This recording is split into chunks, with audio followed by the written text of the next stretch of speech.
Hi friends, this is Latha Sampath. Welcome back to my channel. அன்றைக்கி வந்து 1 week தேவையான இஞ்சி பூண்டு பேஸ்ட்லாம் அரைச்சி வச்சுட்டேன்.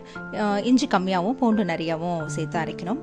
யார்டா கதவு தட்டுறதுன்னு பார்த்தா இவங்க. அதுக்கப்புறம் தண்ணி கேட்டு கதவு தட்டியிருந்தாங்க. தண்ணி வச்சோடனே குடிச்சிட்டு போயிட்டாங்க.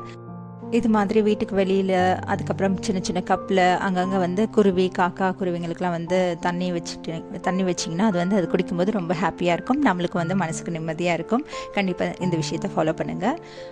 அதுக்கப்புறம் உள்ள வந்து பசங்களுக்கு வந்து ஸ்நாக்ஸ் கேட்டிருந்தாங்க. ஈவினிங் வந்து ஃப்ரெஞ்ச் ஃப்ரை தான் பண்ணியிருந்தேன். கடையில் வாங்குறத விட இது கொஞ்சம் டேஸ்ட் கம்மி தான் இருந்தாலும் வந்து வீட்லேயே செஞ்சது, ஹோம்மேடுன்றதுனால ரொம்பவே நல்லா இருந்துச்சு. ஹெல்த்தியாகவும் இருக்கும். பசங்க விரும்பி தான் சாப்பிட்டாங்க. அதுக்கப்புறம் ஒரு சிம்பிள் டிப்ஸு, அவனில் வந்து பூண்டு இது மாதிரி எடுத்து பிரித்து வச்சுட்டு ஒரு 15 செகண்ட்ஸ் வச்சாலே வந்து தானாக உறிஞ்சி வந்துடும்.